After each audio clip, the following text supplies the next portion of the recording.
Hello, everyone. Good evening. Am I audible? This is Madhura from Indian Lawyers Association, and we are so glad to host this event today in association with the Solomon and Company. The event on a webinar basically on space law with so many international, national level speakers, esteemed guests with us would be sharing their expertise. So, a little brief about Indian Lawyers Association. ILA is an all India level platform that has brought together lawyers from different parts of India, and we undertake several initiatives with a common objective of strengthening India's legal system. So we do this by having local chapters in different parts of the country. So we have about 80 odd chapters for now. And all these chapters add a lot of local flavor to how ILA operates in their own city.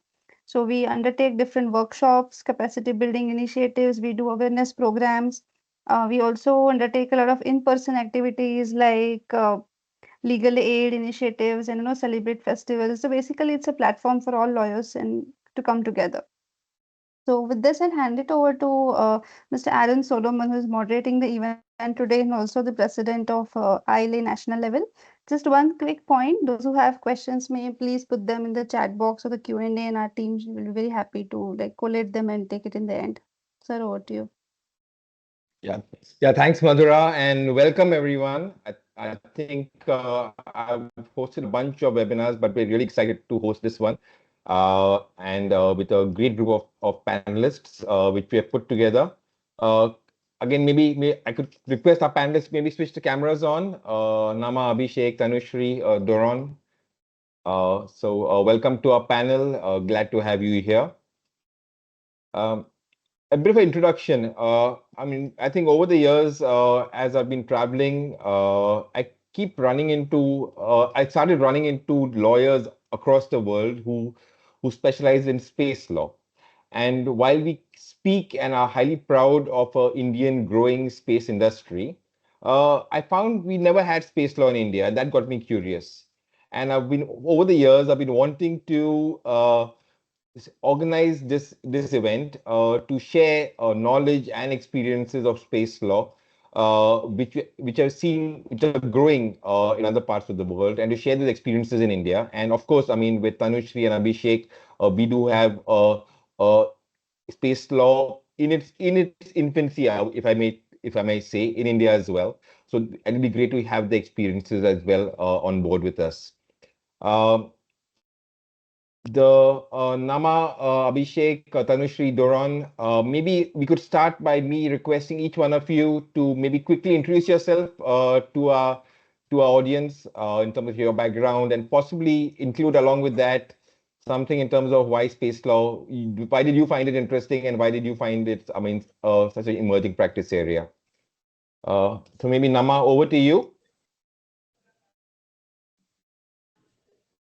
Hi, everyone. Good evening. It's great to take part in this webinar, and greetings from Tel Aviv. It's wonderful to also be able to take part in it from the comfort of my office. I am a partner at a firm called Shibolet & Co.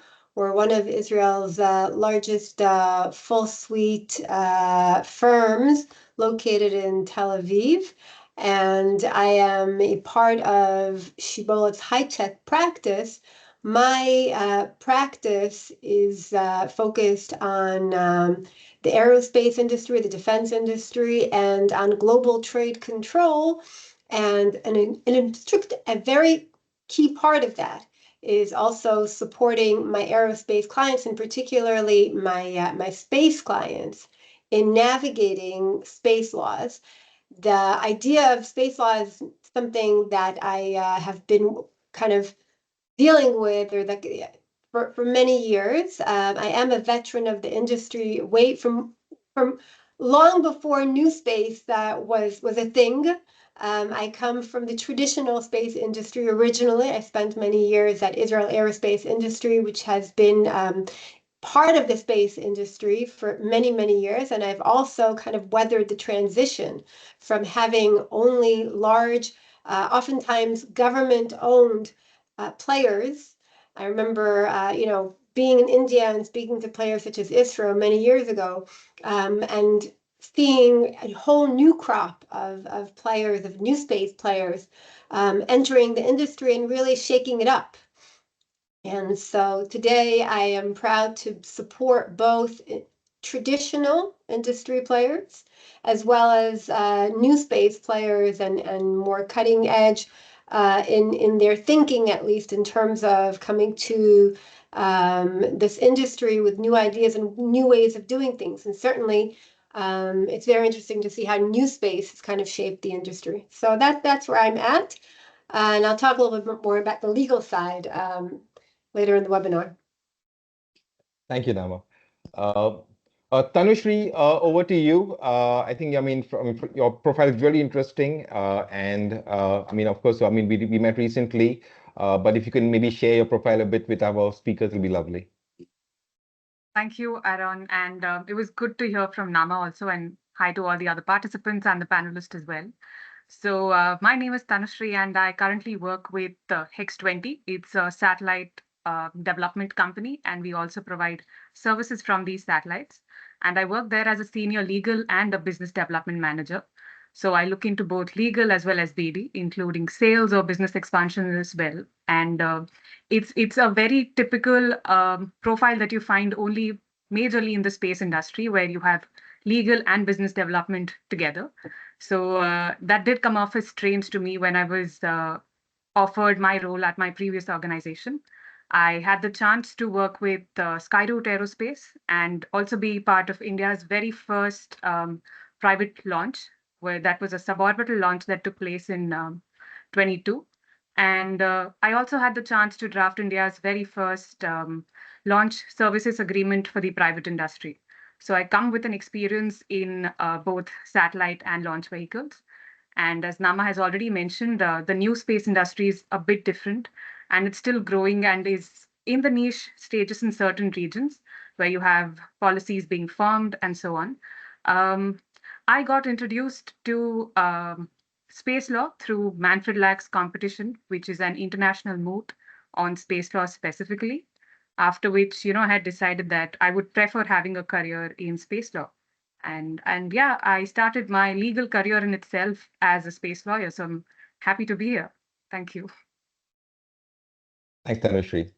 I think Doron has been a friend for many years, and I must admit he's been one of the people who planted the thought of this webinar in my mind, because I think a few years back he mentioned to me that he launched, I think Israel and possibly the world's first venture capital fund dedicated to space. So Doron, maybe you can introduce your pretty impressive background. I mean, of course, you started as a lawyer, got into funds, so maybe you could share some of your experiences with us. Sure, no problem. Thanks for having me, Aaron. So as Aaron said, I'm not a space lawyer, but I was a lawyer, and I'm now a space investor. So maybe I can bring both of those two worlds together. So I started my career as a venture capital lawyer in Israel, and then was an M&A lawyer in London for several years, and then made my way back to Israel and through investment banking, and found myself from being an entrepreneur along the way to being a venture capital investor. I actually did have a stint, Aaron, I don't know if I ever told you, as a space entrepreneur. I co-founded a space startup about 6-7 years ago, which was trying to develop a narrowband communications network by a network of nano satellites. I think we did 3 proof of concept launches of the 3 nano satellites, actually on an Indian satellite launcher, an ISRO launcher, a PSLV. Maybe it was around 2017 or so, I think it was. But that was kind of, I guess, history already. At the moment, as Aaron said, I am a partner at an early stage venture capital firm, which has a heavy focus on space tech.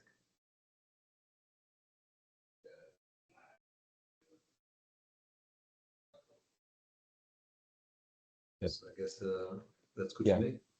Yeah. Thanks, Doron. And Abhishek, I mean, Abhishek, we've been looking for a space lawyer based out of India, and I'm glad we finally found you. So welcome to our panel, and could you share your profile with our audience? Yeah, sure. Thanks so much, Aaron. And so it's interesting. I prefer the adage of a TMT lawyer because that gives me the flexibility of straddling many, so sort of industries in the tech and the telecom space. But yes, initially started out my career as an IP lawyer, and then over a period of time got into broadcasting and telecoms, etc.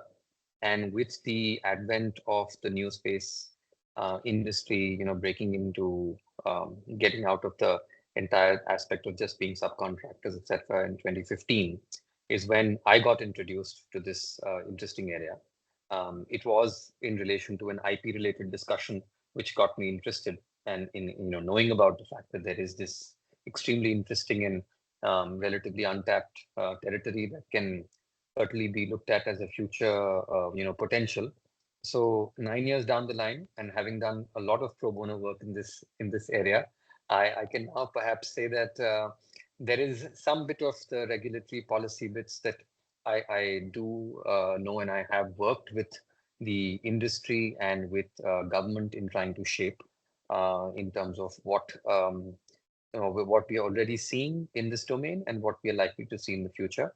So very happy to be associated with this extremely dynamic sector and quite excited to be on this panel and share some thoughts. Thanks, Abhishek. So I thought maybe, Doron, with your help, we can start with getting a perspective in terms of the global state of play when it comes to private sector participation in space. I mean, of course, we want to talk about in terms of the government role in space, which has been going on for several decades now. But in terms of the private participation in the space sector, in new space on a global level, where do you see we are at, and who do you think are the main players? And I mean, yeah, well, what's the current situation?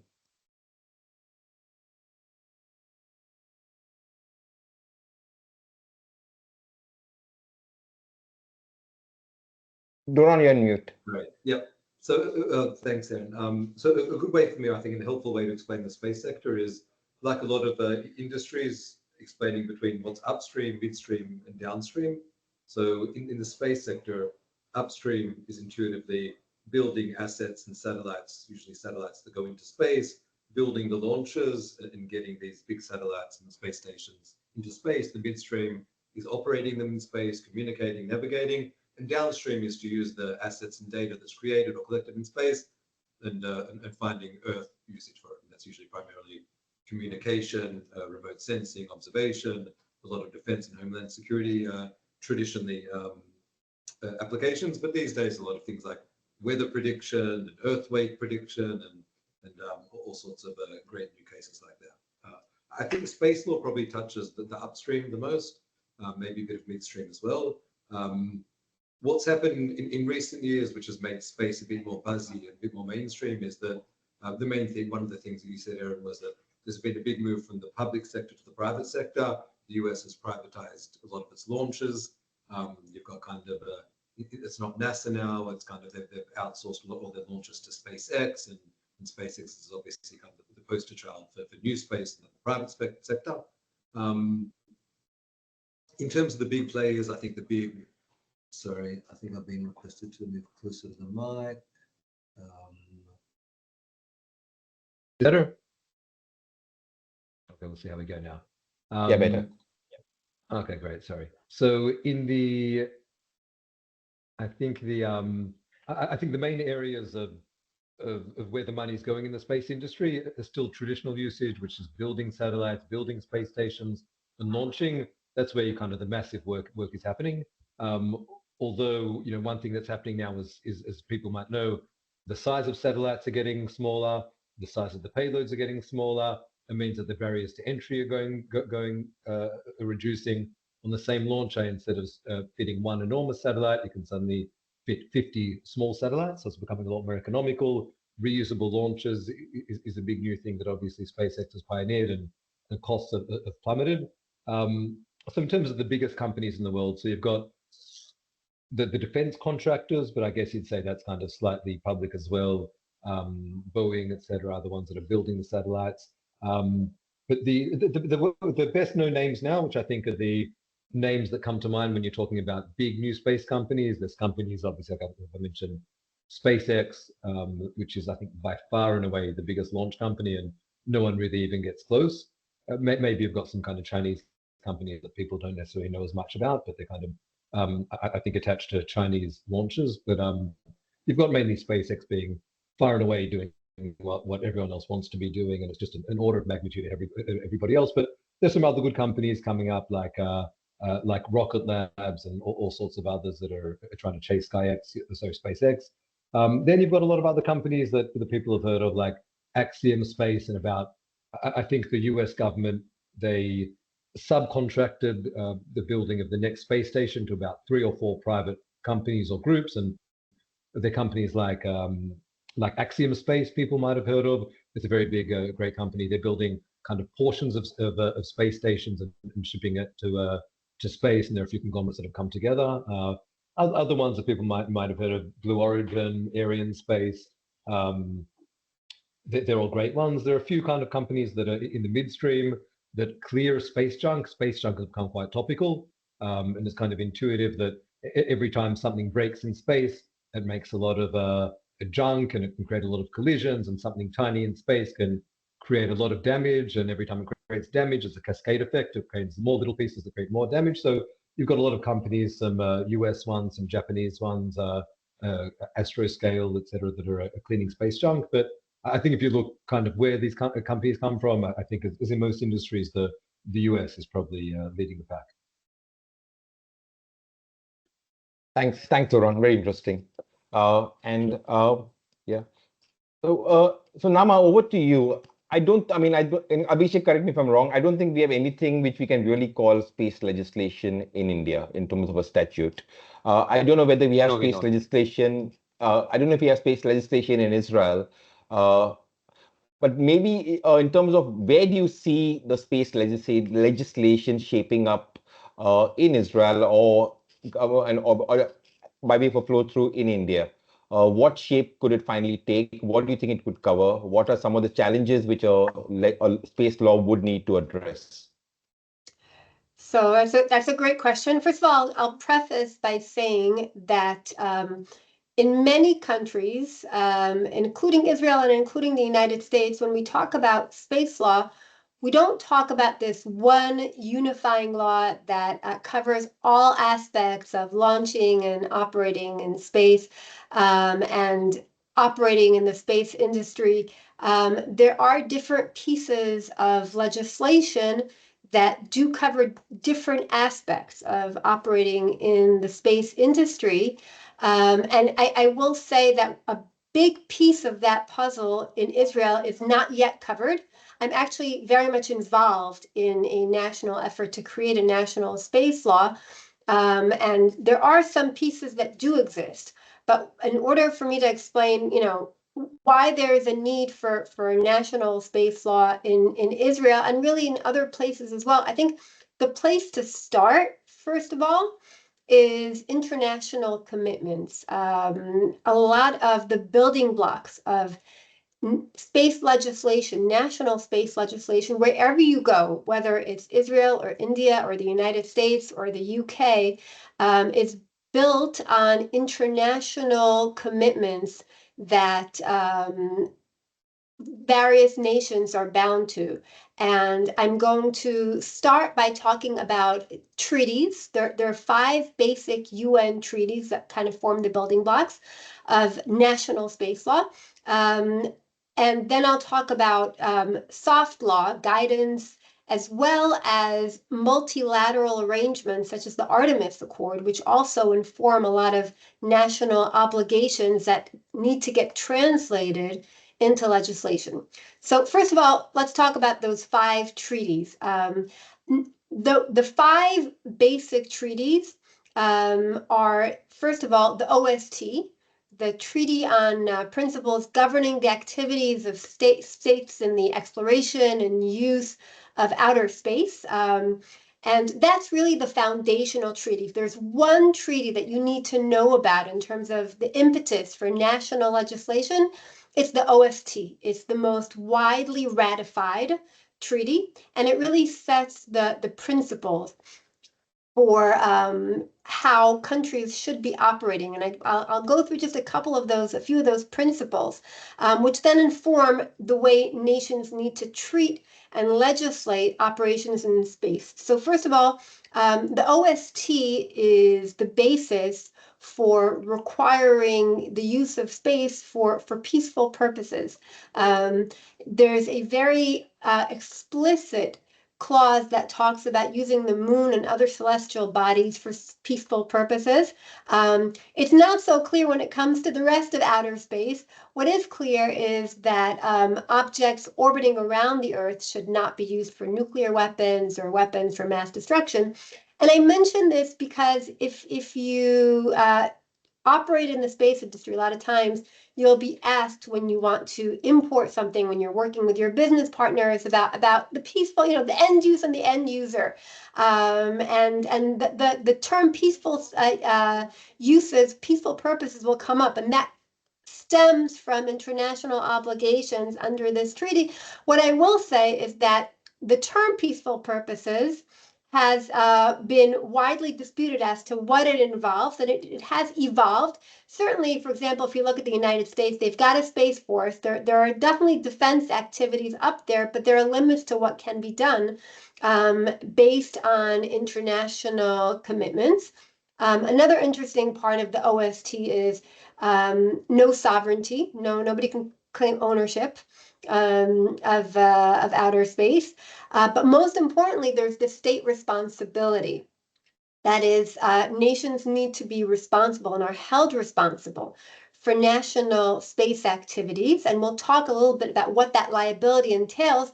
It's a big impetus for nations and countries to then create national legislation to kind of throw that or try to shift the risks that they bear on their private sector. And it kind of all starts with the OST. And the OST also talks about avoiding harmful contamination. So when we talk about space debris and when we talk about the efforts to clean it up, it starts with the OST. It starts with international commitments.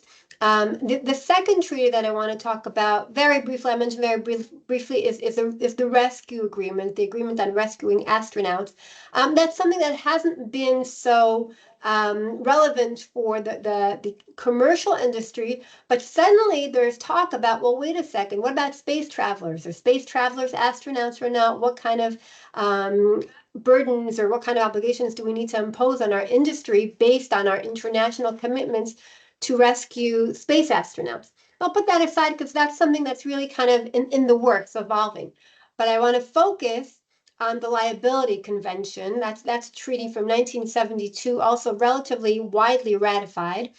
And it creates liability in two kinds of liability, I would say, for the nations that have ratified the treaty that then require some kind of national implementation. So first of all, there's the strict liability for launch damage. That is liability for damage on Earth.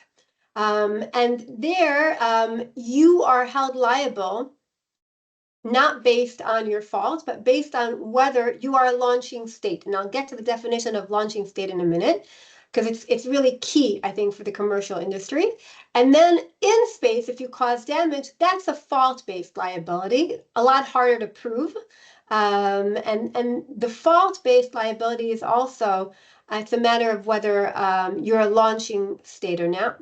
Now, when it comes to who is a launching state, this is really tricky. A launching state can include not only the state that launches, the definition is not only the state that launches, it's also the state that procures the launch. It's also the state from whose territory or facility a space object is launched. So that creates a situation where one launch or damage from one launch could implicate multiple countries who are all part of this treaty, who are then scrambling to figure out, well, how do we cover that liability that we have that now is created more and more, not by states, but by the private sector. And so what you see is multiple countries, whether or not they have launch capability, now scrambling to kind of cover themselves vis-a-vis the private sector through national legislation. And that national legislation, it touches on two types of activities that you see in national legislation. There's more emphasis now on kind of managing the risk through good design, through how launch is conducted, meaning licensing processes and licensing the players who want to launch to reduce the risk of liability. And then the second thing that's trickled down, or that is trickling down into national legislation, and this is also a very big pain point for the commercial industry, is insurance.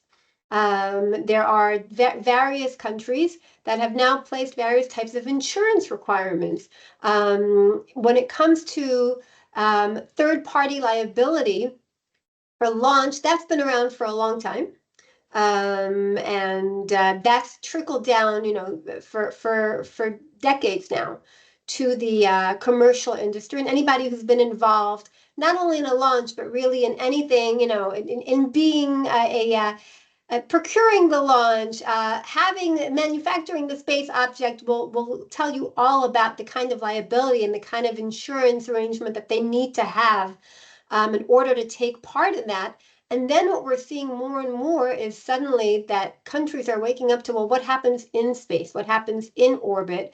And whether they should be requiring in-orbit insurance, third-party in-orbit insurance, based on these liabilities that are created through international arrangements. And so in order to kind of pass down the responsibility to what happens or to your private sector, you need to have national legislation. So now I'll move on to another convention. I've talked about 3 out of the 5. There's the registration convention, which talks about registering objects that are launched. In order for a country to meet its registration obligations, it needs to have some national registry. And so that's, again, something that kind of requires national legislation requiring companies to come forward with information.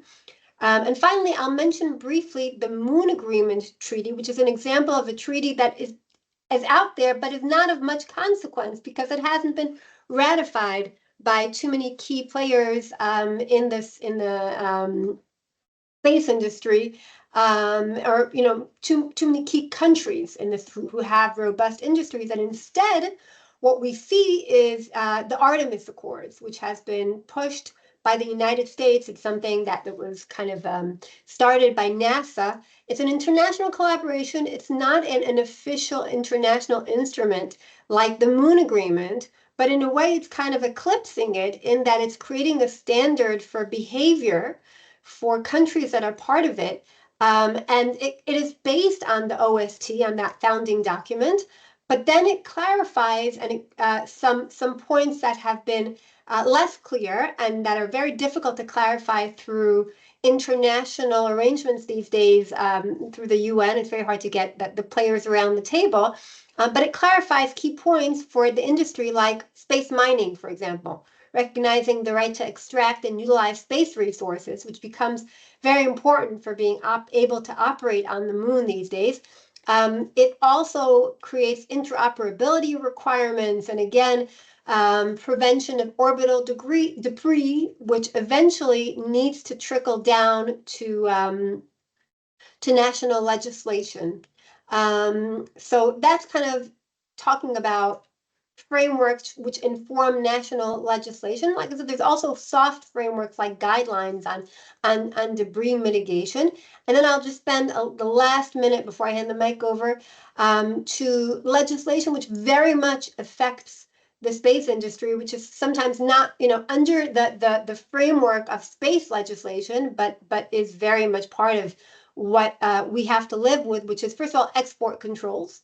In order to send a satellite to its launch site at SpaceX, Israeli and most companies operating under international arrangements do need to obtain export licenses, and to work with your business partners in the space industry, there's a lot of regulation on how you kind of operate cross-border.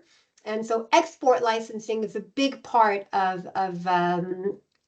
the space industry and national legislation.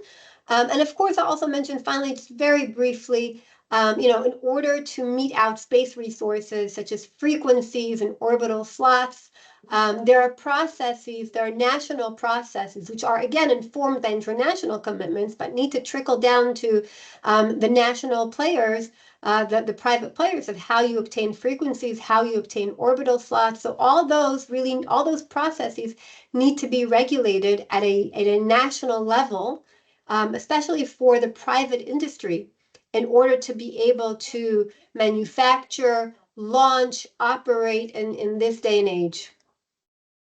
So there's a lot packed Yeah. in there, Yeah. for No, many good absolutely. reasons for legislation. Yeah, no, thanks for, I mean, very useful. And I think you covered a lot, in a short span of time. I think, I mean, with 5 treaties, it gives us the background on where the legislation would go and what we're looking at. Tanushree, over to you. I think a little preface before that, I think it's been a really exciting year for the Indian space industry with India's mission to the moon and, of course, the orbiter to the sun. And of course the planned India's first launch of a manned mission, which is scheduled for I think December this year. So it's going to be a pretty exciting year. It's already been exciting. With that backdrop, and like Abhishek just said, we do not have a space law yet in India. It must have been quite interesting drafting that contract based upon the 1872 Indian Contract Act. So maybe you could help us with a quick overview of where do you see the space ecosystem in India and what are the current policies which we currently have in our country? Yeah, to begin with, I think as Nama has already mentioned about the 5 important treaties that govern your space activities globally. For me, the time when I was drafting the contract, again, I was out of law school. Traditionally, we are taught that you have to work with a senior, and I did not have a senior the time when I started working there, and so there was another additional responsibility that came across also with drafting. Like she mentioned, there are certain clauses very specific to the industry, such as insurance liability, that have to be translated from these international treaties to your contracts as well. And all of these need to reflect. Now, how internal policies are, like how national policies are, may differ from one country to another. Your insurance limits may also differ. In terms of drafting of this agreement, it is again, the space industry is very different as compared to your traditional legal practices, where you have a certain definition, defined ways and procedures or means of even evidence. Like she clearly pointed out, there are two ways in the space industry: you have absolute and you have fault. But space being something that you can't really reach out to and find who is at fault, that again raises a question of how do you prove, or what are the ways and means of evidence there. Coming back to the agreement, yeah, I did not have a lot of precedents or publicly available documents to draft this. So it was also challenging to understand because of the high risk that is involved in these activities.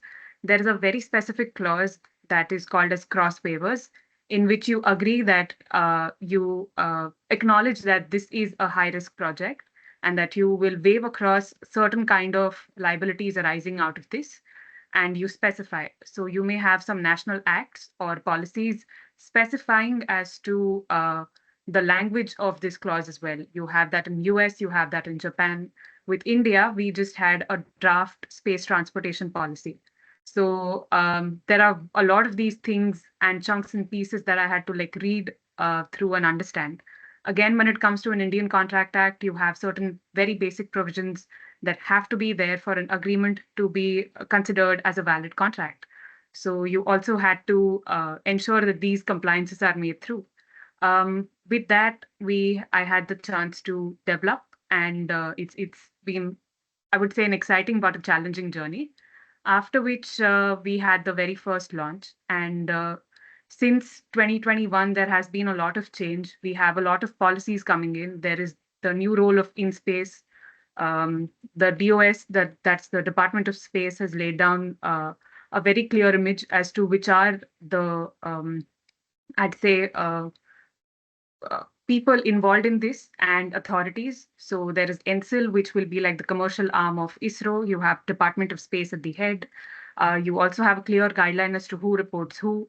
There is InSpace, which is a new entity which will be authorizing, promoting, and taking all of these things on behalf of the private industry in India. And currently in India and also globally, we've seen a lot of shift in the activities from a very public sector focused to now private companies engaging there, having the authority or the permits to also own their space assets in the outer space. So yeah, in that sense, you have not just launch vehicles, you have satellites. In satellites also, there are various other missions that are coming up, which is with respect to your, there are life science experiments that take place. There are launches of your basic components. You would also be surprised to know that there are a lot of food and pharma industry that is also growing and conducting experiments in space. There is Budweiser, which was also brewed in space once. So that is something which was very strange to hear at first.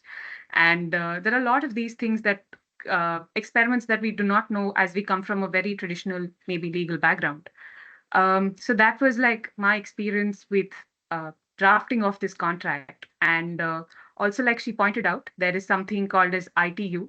So whenever you are the only way that you can communicate with your space object is through radio. And there are certain bands and frequencies that are allotted globally to every region. Worldwide, we have three regions, and then you have specific policies which allow you to operate in a certain frequency, also for certain activities. So you also have to ensure that you sort of oblige with these policies as well.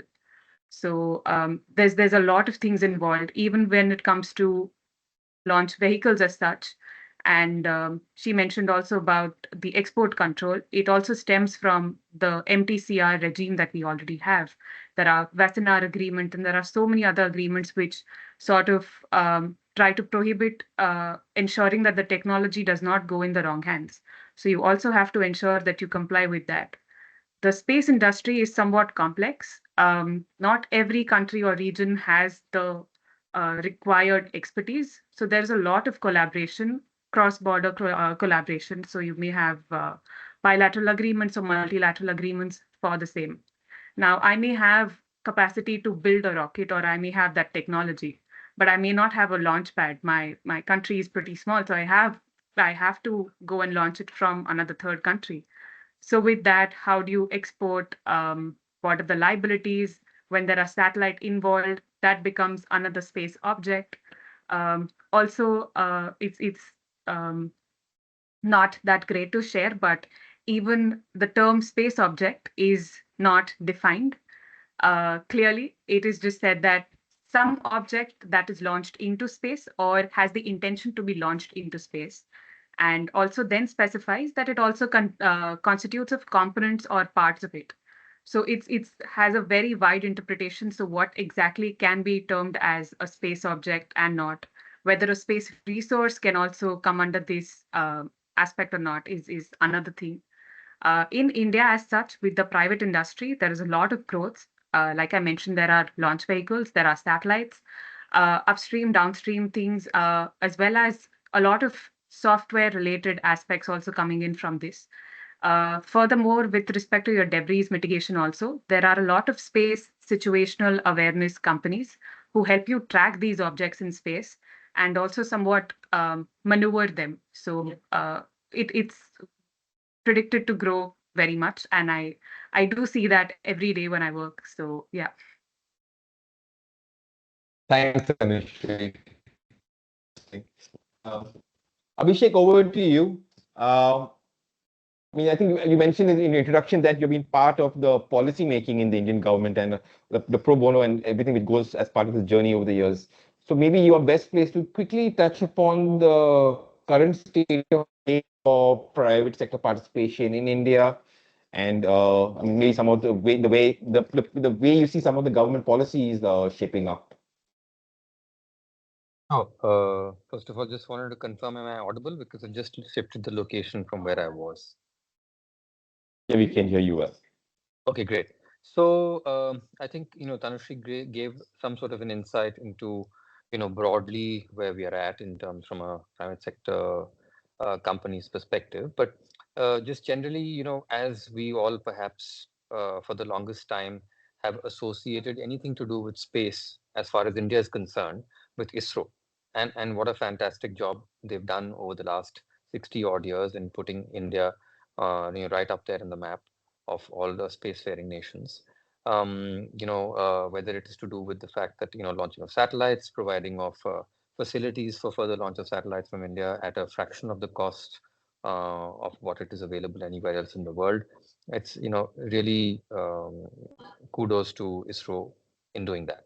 And having created that environment, it was time for facilitation of the private sector to really take off and add to the great work that ISRO as an organization has been doing.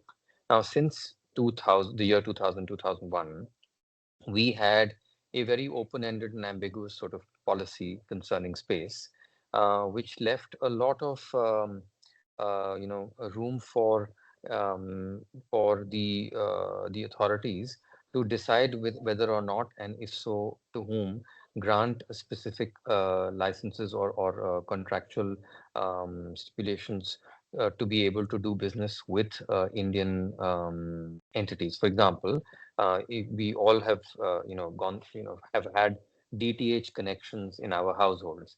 Now, the DTH, how it works, requires at the back end a satellite operator's facilities to be able to beam up the signal to uplink and then therefore downlink the signal into people's homes.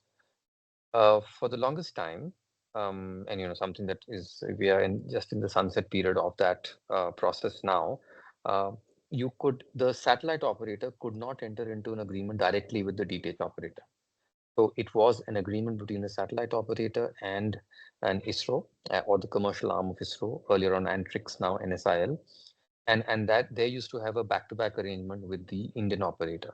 So the Indian operator would give its requirements of the nature of services that it needs, the kind of satellite that it requires to sort of use for its bandwidth requirements, and typically that would be something that would at the sort of at an informal level match with that of the entity with whom it intends to enter into an agreement, and ISRO would then go and scout for such an operator, and which would essentially be that particular entity with which the DTH operator would have wanted to enter an agreement. But just that the negotiation and the process of execution of those back-to-back agreements would be such and would be so time consuming that the life of a satellite, which is between 10 and 15 years, give or take, would then be reduced by the time the operations, the access to that service would be made use of by the DTH operator. Now, as we all know, when the satellite operator would put up their satellite in the geostationary orbit, they would expect the lifespan of 15 years and therefore certain number of services to be accorded, and therefore price their bandwidth capabilities accordingly. With the diminishing of the time period for which their satellite can actually be used because of this delay caused on account of back-to-back arrangements coming into place, that rate would go up. So it was not commercially feasible for anyone. And meanwhile, of course, there were continuously efforts made over the last 20 odd years between 2000, 2001 and 2020 for the government of India to be informed and to be advised that there is a need for opening up of this sector because there are huge opportunities that exist. It's already happening all over the world. There are huge positives that come out of it. There's a fillip that is given to employment and various other opportunities, and we have a great network of engineers. We have a great network of professionals in this area. So why not? Finally, in 2020, interestingly, right in the middle of the pandemic, the finance minister in May of 2020 makes a great announcement, ringing bells for all of us, saying that finally they've decided to open up the space sector for private participation. And soon there will be a policy announcement to give effect to this decision. And that's thereafter, it is the InSpace as a body that is established, which today, again, to my mind, is doing a fantastic job, and I'll come very shortly to what that is. But between November of 2020 and April of 2023, we had a whole host of about 9 different types of draft policies impacting different spheres of space: satellite communications, remote sensing, geospatial data, transportation, human space flight. So a whole host of these being made available for consultation. And then you had a sort of combined Spacecom policy that was a draft Spacecom policy that was circulated in 2002. Over the next 1 year, inputs were invited from industry, both from India and overseas. Finally, it is culminating in our Spacecom policy of 2023, April 2023, which is really a watershed moment. And that Spacecom policy is very forward thinking. It is, I mean, if you were to look at it from a point of view of a legal purist, it really is shaped like a legislation, and the policy should not sort of go down that detailed a path. But well, in the absence of anything else, and clearly the fact that Department of Space comes directly under the PMO, and the PMO specifically had taken interest in really opening up these the doors to commercial space. We had that sort of a detailed policy document in 2023. That was soon followed by norms, guidelines, and procedures that were set out by InSpace, and thereafter authorization guidelines, a detailed document that went into a fair amount of detailing on specifics of what is required to be done in the event that a non-government organization, non-government entity, NGE, were to apply. It's a private entity basically, were to apply for authorization to conduct space activities in India. And I mean, I'm not going to go through each of those documents. It's available on the InSpace website, and it's easily accessible, and people can download and go through the detailing. The important part from the point of view of commercial space is that this was the kind of clarity that investors and companies needed in India before they started investing in an already in an industry which already has a huge gestation period, and an industry which a lot of people consider as interesting and good to invest to, but a lot of it has a lot of risks associated with it. So when you add to that risk the ambiguity or lack of clarity in policy, then that is really creating a problem. So at least that first hurdle was removed. Hurdle number 2: can we invite foreign investment into India? That was cleared by April of this year, 2024, when the FEMA rules were amended, and categories were introduced for inviting foreign investment into different types of activities. There are 3 broad heads that have been created. If you're really a downstream operator, manufacturer of equipment that goes into the satellites, etc., then you are 100% permitted foreign investment. If you're into launch facilities, etc., 49%. If you're into satellite communications, ground stations, etc., 74%. These are automatic routes, and anything above that, of course, requires permission from the government of India.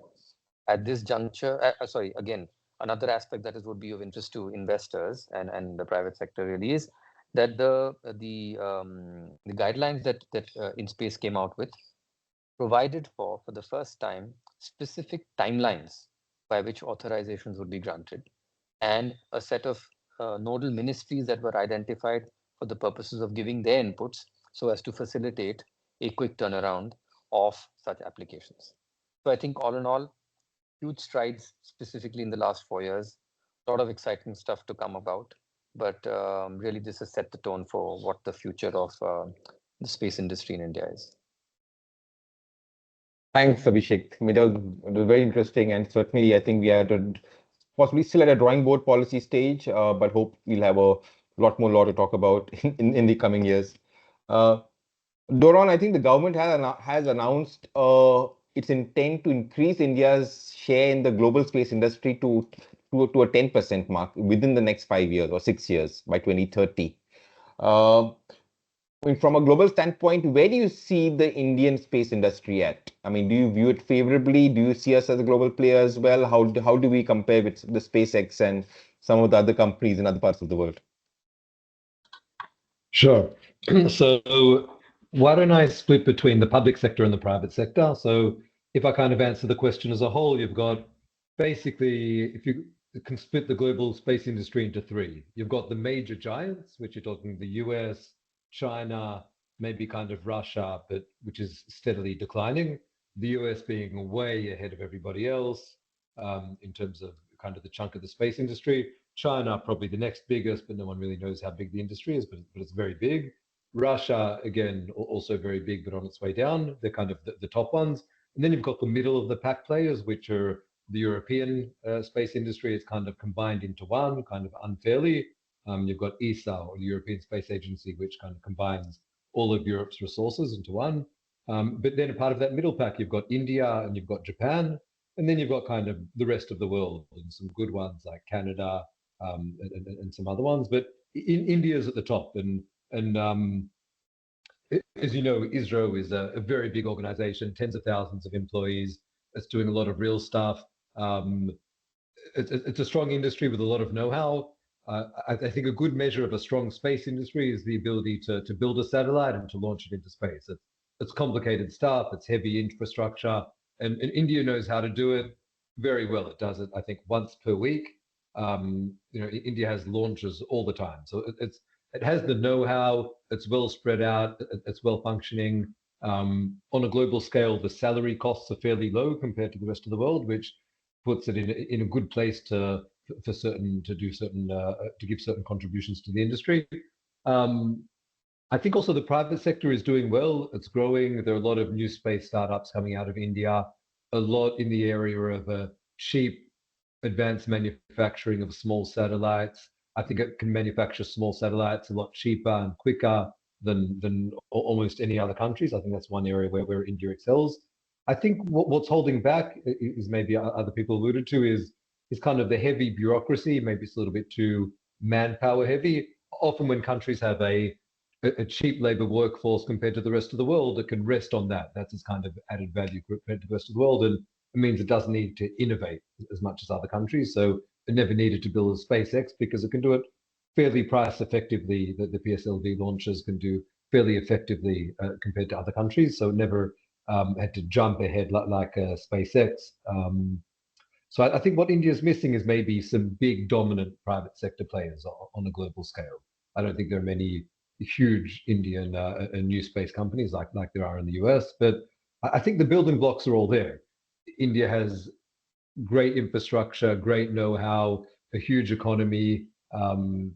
It's got very smart people and technologists and smart academics. I think the pieces are all there. Maybe just a little bit more government push into the sector, a little bit less bureaucracy, and maybe a little bit more access to the foreign markets a little bit more than it does at the moment.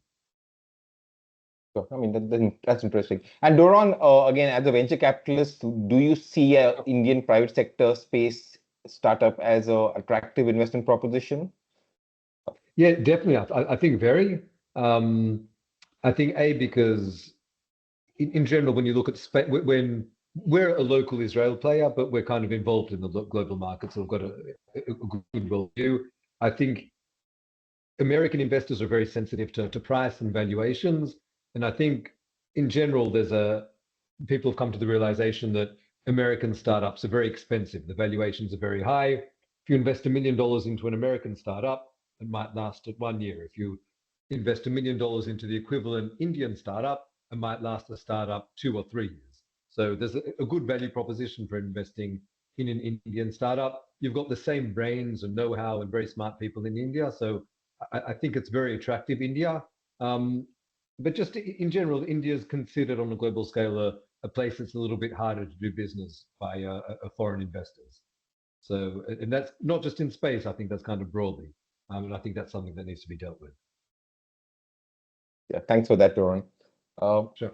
Abhishek, you spoke about, we spoke about some of the recent government initiatives in space and of the entry of the private players and also the new FDI rules. So maybe would you like to talk a little bit more in terms of the FDI rules liberalization earlier this year Have you seen that translate into any of the global players actually playing a greater role in the Indian industry? And also the privatization, how has that changed or affected the Indian space industry? So, first of all, I think, in terms of privatization, as Doran also mentioned, that, it's a mix of the existing bigger players, most of which of course are international players, and the private players in the Indian sort of context have all been startups, of course, very successful startups, and we have some really interesting stories emerging from this area.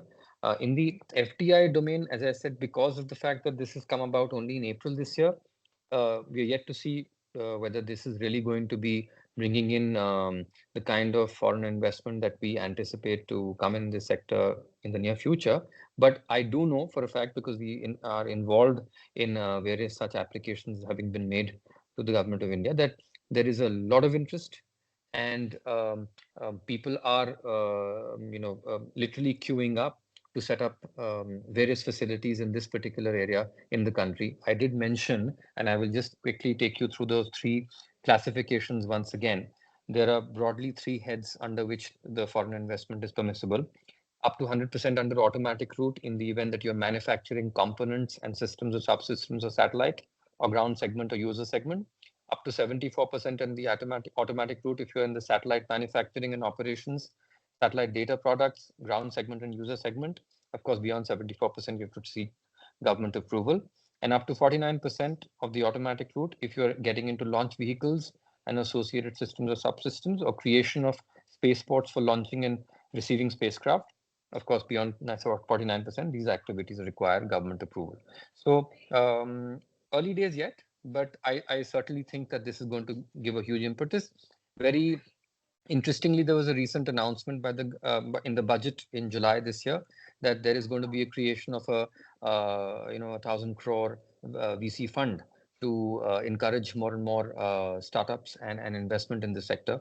And this will be a fund set up by the government of India. So all in all, happy days ahead, exciting times, and I certainly think that this is the time to be in this sort of domain. Yeah, thanks, Abhishek. I mean, there was something in the papers that we already have over 400 startups in the space sector. Absolutely, absolutely. And sorry, I just forgot to add, there have also been some breaks in GST and tax, and some exemptions under the Customs Act also in this area, which have been announced in this recent budget. So I certainly think that there is a huge push towards giving further impetus to the industry. Yeah. Thanks, Abhishek. Nama, over to you. Again, so the treaties we spoke about and space legislation and policies, what kind of challenges would they pose for the private sector space company? What do you think are the difficulties they face in dealing with some of these policies, treaties, and legislations? So first of all, I want to commiserate with Abhishek, but certainly I listened to him describe the painful process that he has been going through locally in trying to get pun intended, space legislation off the ground to kind of launch it, and it's not easy. I will say that technology is always 2 steps ahead of the law. That's true for every sphere of technology. I also, I work a lot in the drone industry and in other aerospace industries, and legislation can never keep up. There's more of a push to create and think about how legislation to begin with should be more agile, how processes, not every process needs to be approved at the highest level. There should be processes that move faster in order to keep up with changing circumstances and specifically changing abilities and changing needs of the industry. So I think that's the first thing, is that the industry is already operating at a level that was not contemplated by legislation, and certainly not they did not contemplate this kind of private sector. Even when export control legislation was created 20 years ago in Israel, they didn't think about the kind of private sector that we have today. And certainly if you don't keep up with what's happening, then legislation holds the private sector back. So the second thing, which I think also the other panelists touched on, is creating transparency in the regulation and giving certainty. It's one thing to say, well, we want to control you, we want to license you, you may be a liability for us. I understand that, that's great, but what the private sector is pushing for is to create transparency in the regulation and to give certainty. We don't want to understand what insurance requirements are after we apply for a license. We want to understand what the insurance requirements will be before we apply for a license, when we pitch our business. And that sometimes, you don't want 100% certainty. For example, just to give the example of insurance, we are trying to convince the legislators to kind of take a risk-based approach, not just to throw out a number that in order to create certainty, but maybe to create rules that then are used in order to come up with the number, at least for us to be able to understand what the risk-based rules are in advance. And that gets me to the third point, which is, who bears responsibility? So as I said earlier, there's a very big, I don't know if to call it a blame game or a scramble for shifting responsibility between the government and the private sector. On the one hand, clearly there is responsibility that the private sector should bear, in that ultimately, if a private company wants to launch a vehicle, it wants to operate a vehicle, then like any other endeavor, it should have responsibility for its actions. But on the other hand, if you look at a lot of other industries, you'll see that when a government wants to promote an industry, there's a certain, amount of you can call it, subsidizing that goes on.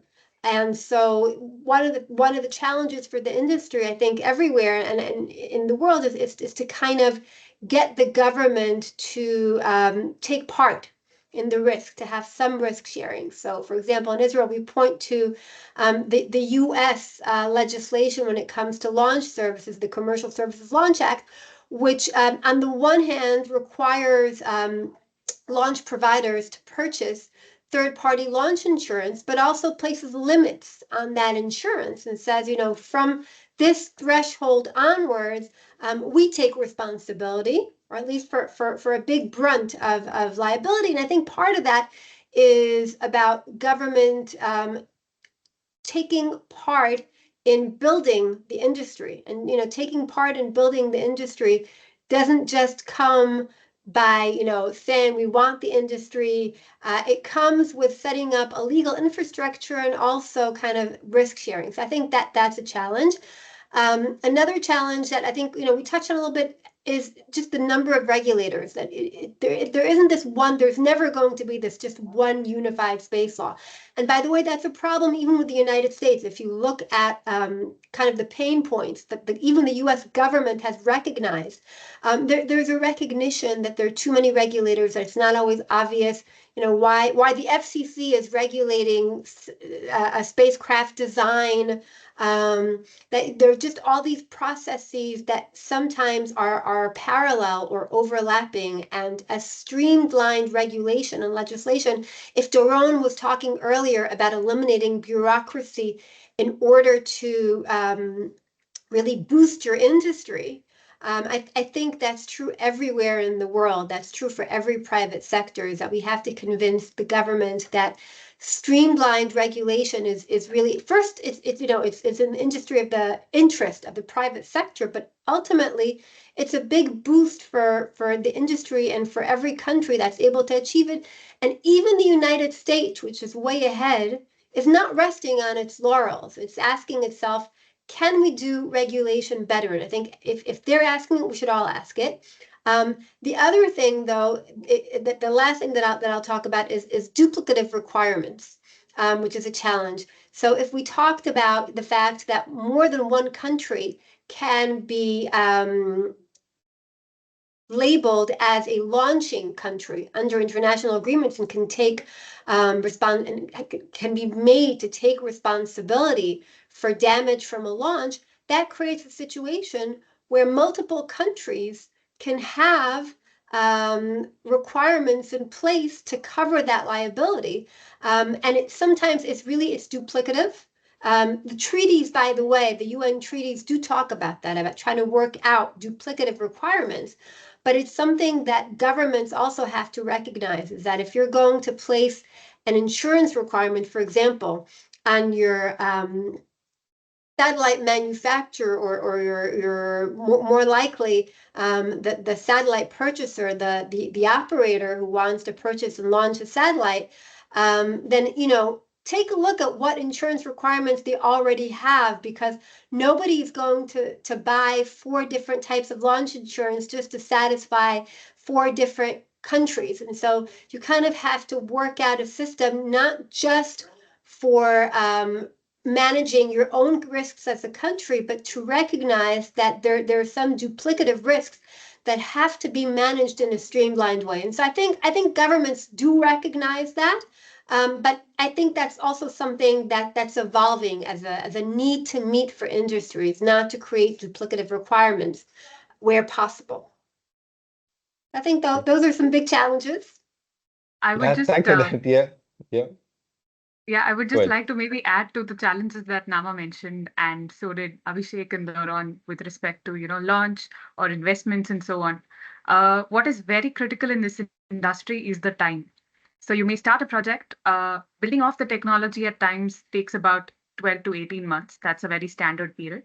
When it comes to developing of launch vehicles, it can take from like 3 years to even 10 years to build even one single model. That means like a single model of a car. If you try changing the car or any specifications of it, it might take time. It applies the same ways to even the launch vehicle.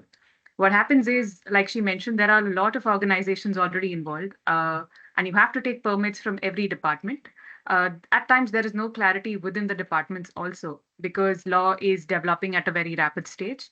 And like the way when space law was invented, or was there were a lot of discussions coming up, or even the treaty, that is the Outer Space Treaty, or known as Magna Carta of Outer Space, came up. It was very proactive in its nature. We had a lot of missions, we had the moon mission also, and so on. So law was able to keep that pace up and also have regulations at that same pace. Currently, it has developed with the privatization taking place globally. We're not able to catch up with these technological developments. So what happens when I start my application for getting certain permissions for my mission, in case of certain changes to it, it might even be as to the radio frequency that I would be operating at, or I decide that, okay, instead of launch A, I'm going to have launch B. Depending on what the kind of materials or components the spacecraft is carrying, the entire regulation can also change and can also bring in new departments. Again, when it comes to insurance, you have to insure like she said, there are 4 kinds of insurance. There is pre-launch, launch, post-launch, and then there is third party. So essentially, third party is something that every other country focuses on. That's when your space object is in the outer space, and in case it causes damage to any other third party space object or aircraft, or sorry, spacecraft, then what are the ways in which this can be governed? Globally, there are different ways of even calculating this insurance. There is either a set limit, like she mentioned. So every country may have its own limits.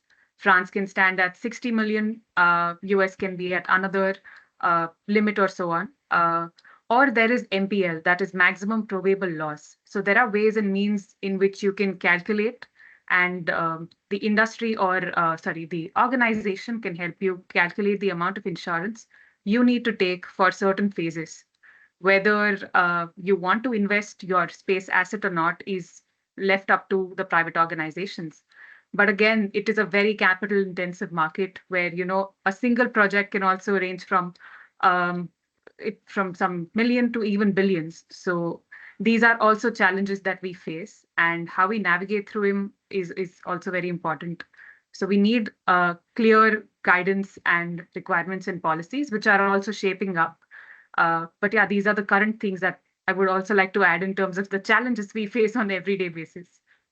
Yeah. Thanks, Tanushree. Tanushree, I've got one more question for you, and then I think we're going to open it up to a few question and answers. And the audience has been posting some interesting questions in the chat box. So before we tackle that, touching upon intellectual property, and I think we've got many IP lawyers in the audience as well.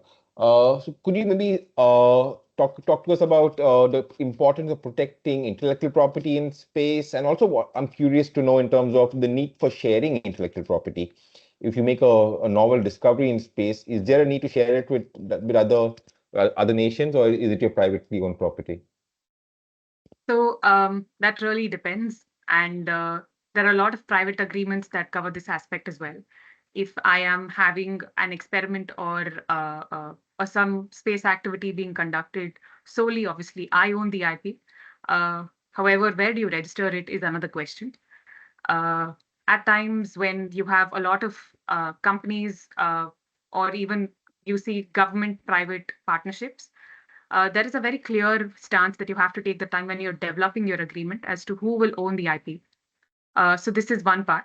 Coming with your everyday activity related intellectual property rights that come up. I have worked mostly with engineers, and they come from a very different background as opposed to lawyers who know the importance of IP. So at times, when you're just in a general meeting, they might just share some idea or know-how. And then is when you have to tell them that, hey, this is a very important part of your intellectual property. The way also that you can protect these things are very different. At times, the technology in itself is so critical that you cannot even have a patent for it. UK has a process of secret patents. In India, at times, these things are also protected as trade secrets. So there are various ways and means of how every entity, even depending on the jurisdiction it is in, tries protecting its processes or know-how or patents as well. Uh, Recently, we have seen that a lot of engine or related processes, even in India, there's a company named as Agnikul who has got a patent for one of its engines. So you see that, and then as traditionally we have the PCT filings, we try pushing companies to also ensure that, okay, if these are so very critical technologies that you need protection for, you try going ahead for it. Now, when it comes to space resources or specific IP that is in space, that is a very, I would say, a very niche development that's taking place with no straight answer to it. And yeah, I would say the law, not even law, I would say the discussions for it are still in its development stages.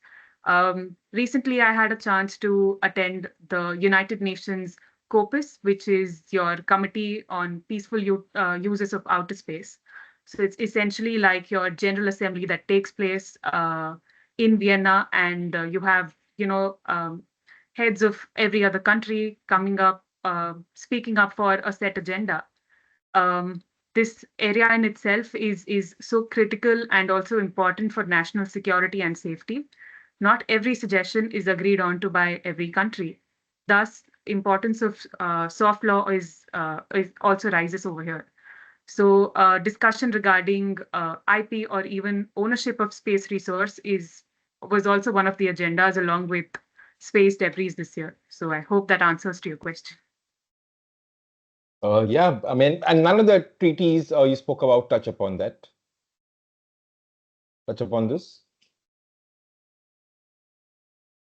Well, the OST, as Andrew said, is kind of the Magna Carta, and it lays down certain principles, but not all of the principles are quite as explicit as we'd like them to be, and their interpretation has evolved. And like I said, when it comes to, for example, using the moon, the treaty, the moon treaty, it's kind of ineffective because not enough countries have ratified it. And so we're left with trying to understand the Outer Space Treaty through soft law or alternatives to a treaty because it's become very difficult to get all of the key players around the table. And so you've got the Artemis Accords, which I think they elaborate on principles that they believe are grounded in the OST. They're not trying to do anything that's counter to their international commitments, but rather elaborate them on. So when you look at the Artemis Accords, you do see the Artemis Accords addressing the issue of use of space resources. And it is critical to be able to use space resources when you're exploring the moon, whether it's water that's been found or other resources. It's becoming, when you talk about going forward to the moon, right? The talk these days is not to go back to the moon, but to go forward to the moon, to create moon stations there, to make it a hub for greater exploration. All those things are really not going to be possible if you don't utilize space resources. And so there's this growing need or growing recognition that we're going to have to address these difficult issues. And the problem is that it's becoming increasingly difficult to address these issues through treaties. So as Tanjiri said, we've got soft law, and that's recommendations, guidelines of organizations like COPUS, but also the Artemis Accords. Now, the Artemis Accords aren't going to bind everybody. I think India and Israel are signed on them. Not everybody signed on them, but whoever is signed on them does create a certain standard of behavior. Just coming in here, Aaron, Yep. sorry, I've switched off my video because I'm in the car right now, so I didn't want to disturb anyone else. But just on the aspect of the IP, there is a very interesting article written by a professor from NUJS Kolkata, Professor Sandeep Bhatt, where he discusses this very interesting intersection of intellectual property and space. And for people who are interested in this topic, they must read it. It's available on the internet, and if anyone has an issue, they can reach out to me, and I can send them the link. So that's it's a very well written and very well articulated issue of how to address this interface between the IP and space. So I think that's great, Abhishek. Do send us a link, and maybe after this, Madhura will email all the attendees on the call.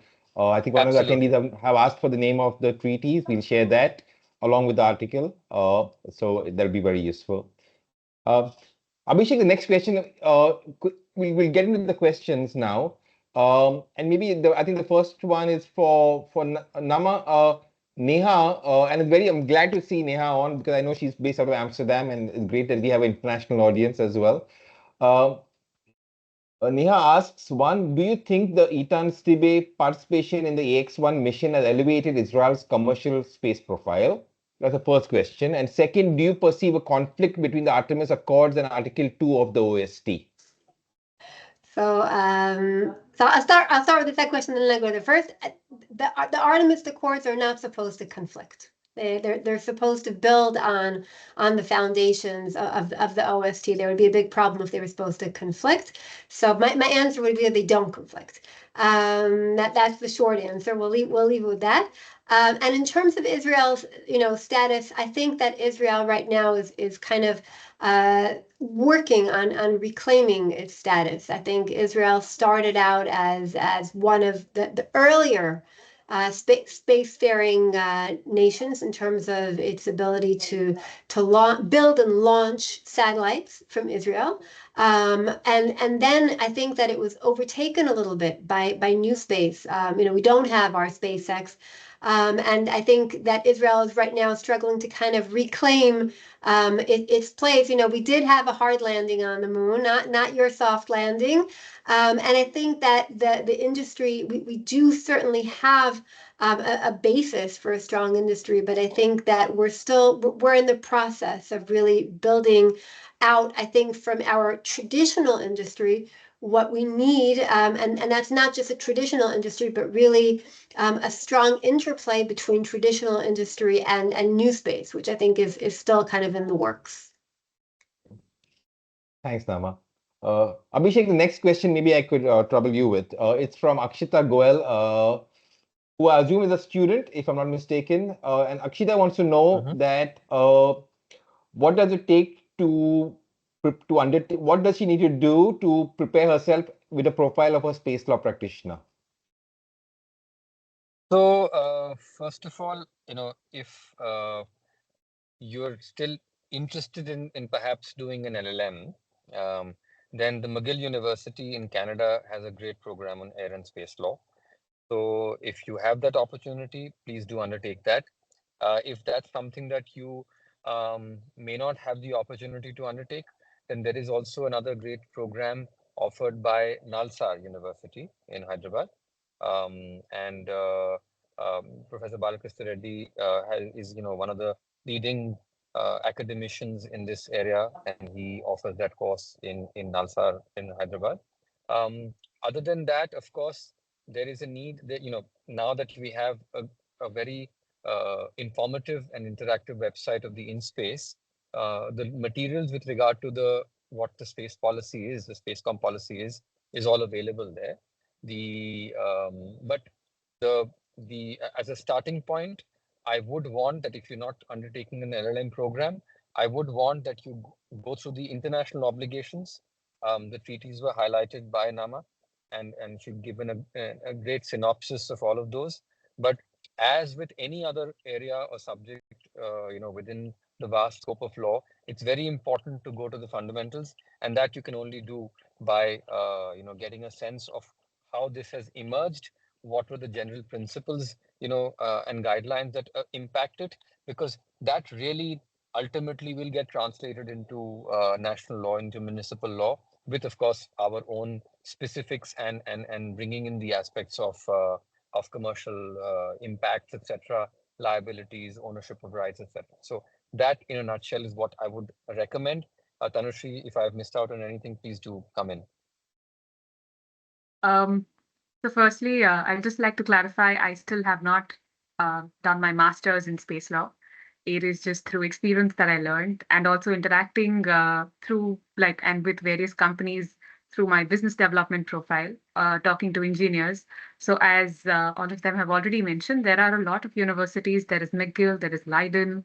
There's also a very lesser known university, but it is very well known in Europe and US as well. It's called as ISU. It gives you a very good understanding on how the entire I would say industry works. So you work on even building of maybe satellites or payloads.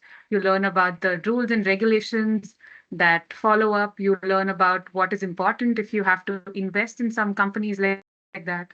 So it gives you like a very overall experience about the industry, and it can stem for like either a year, or you also have fast track programs for like 3 months or so. And the location of which for these fast track programs for like 3 months keeps changing. So I think the recent one was in the US. Next year, I'm not sure where it's taking place. So you can also explore that.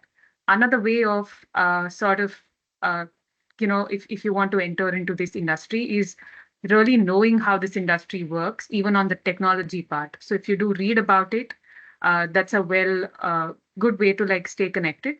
Other than that, you have UNOSA, which is the office of the UN Office of Outer Space Affairs, which also has a lot of publications given on their platform. Then they have their different wings. You have International Institute of Space Law, which has a lot of working groups. I was a part of one working group where we did a study on light pollution of the night sky from space law perspective, where we spoke about pollution in because of the light that is emitted from satellites and how that actually causes harm. But apart from that, there's also something called as SGAC. It is again an intersection of all space law or space enthusiasts, ranging from people from different backgrounds in the age group of 18 to 35. They have a lot of programs and research papers and so on.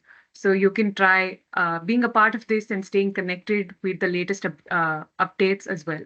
So if not a traditional LLM, you have a lot of options to explore and understand the industry. Thank you. I think we have 2 or 3 questions relating to resolution of disputes under space law from Swapnil, from Shareshwar, and a few others. So I'll try to sum up the question in terms of, how are intercountry disputes relating to space resolved? Where do you go? Well, I guess I'll start out by saying that putting courts aside, and yes, there are court-based solutions. International disputes are generally resolved through diplomacy. Countries, it's Most disputes are going to be resolved through negotiation and closed doors. By the way, that's true in the business world as well, and many times, but all the more so when you're talking about national or international conflicts. Thank you, Nama. I think we'll do one more question for now, and then maybe I'll just go around to the panelists and request them for their closing remarks. So I think this one's from Kajol. Doron, maybe you could answer this one. Where do you see the future?